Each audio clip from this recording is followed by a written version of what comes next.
There's no easy solution, and most outcomes that are out there are either unacceptable or just undoable. So one thing I wanted to point out is that the UN is often dismissed because it's had so many peacekeeping disasters, really, where there wasn't already a peace to keep. So in areas where there's it's been tough and where there's still fighting and where the people are still armed, it doesn't have a great record, but it has actually managed to do it on at least one occasion. And the question, what makes it sort of interesting is the reasons why it worked that time. So the occasion was during the wars in Yugoslavia. And you may remember that in 1991, the war began really in Croatia. The Serbs won, in effect, and they assumed control over areas that were primarily Serb or partially Serb populated. And then for several years, they were in charge of those places. The rebel forces were in charge. And in the eastern part of Croatia, known as Eastern Slavonia, there was a town there called Vukovar, which was sort of famous at the time as a kind of this sort of Croatia's Stalingrad. Similarly to what's happening in Gaza, the place was absolutely flattened. There were heavy civilian casualties.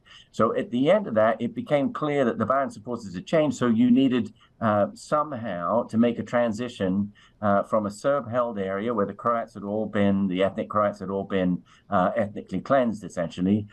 You needed to get a transition to Croatian control again and to return Croats. And so a very difficult proposition. The UN had multiple disasters in Bosnia, etc., where two weak forces with vague mandates had ended up failing to protect people, thousands killed as a result. So the UN finally, wanted to get this one right. And so they put in a force that was really heavily armed. They had, two mechanized battalions, so tanks, APCs, etc. They had a unit, a squadron of Ukrainian helicopter gunships. And so they moved into this area. They had an agreement ahead of time to say, okay, this is going to be a transition. It'll take 1 to 2 years. This is what we're going to do. They moved in heavily armed, around 5,000 troops, and it worked. It actually worked. You had a UN administrator who was actually American, so one after the other, two diplomats, American diplomats, and that gave comfort to the Croatians that this thing ultimately would work out as it was supposed to. You had Russian troops on the ground, as well as various other countries, and the Russian troops gave comfort to the Serbs that they would be taken care of, they wouldn't end up being killed. And then you had other troops there who gave comfort to the returning Croats. So it was a carefully put together force. Mark, that was not a long-term solution though, right? That was a short-term solution at this point. So there's still, if let's say that model does work, what ends up happening to the Palestinians, not just who live in Gaza, but also in the West Bank? Well, that was the key thing. So, the point of that was it was an international transition force. So you need to have an arrangement that goes from A to B. And the B in that case was Croatian control. So the B in this case probably should be the Palestinian Authority being put in charge with an administration. It might have to be a longer transition. It might have to be a lot longer. But the point is that you need to figure out, how you're going to end this thing, agree ahead of time how it's going to be done, and then the force goes in, and you need to sort of compose it so that for Gazans there will be enough trust. For the Israelis, there'll be enough trust, and make it happen. It's extremely difficult, but it has actually been done. I mean, you have to.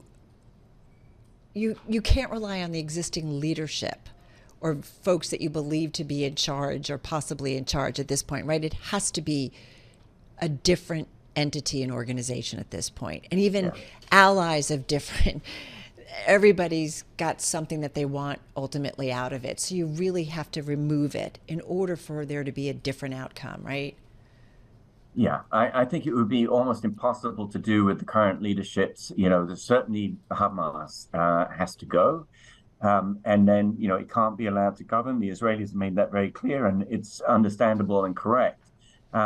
So then the question then is the Israeli leadership. The Israeli leadership has been really very much trying to weaken the Palestinian Authority over the years. It has been very disinterested in the idea of any kind of Palestinian state, has promoted settlements and so on. So it's really hard to conceive of how the current leadership in Israel could contribute to this kind of solution where you have some kind of outcome in which the Palestinians have their own rule. And Mark, any presence by Israel, military, which is something Prime Minister Benjamin Netanyahu talked about with NBC over the weekend, I mean, they cannot have a presence at all in order for this to really move forward. Just got about 30 seconds left here. Yeah, no, absolutely. The interesting thing is that early on, after October 7th, one thing that Israeli officials said, the one thing we're clear on is we don't want to be there to occupy for the long term. So this is actually a change where Israel has said we need to be there for the long term.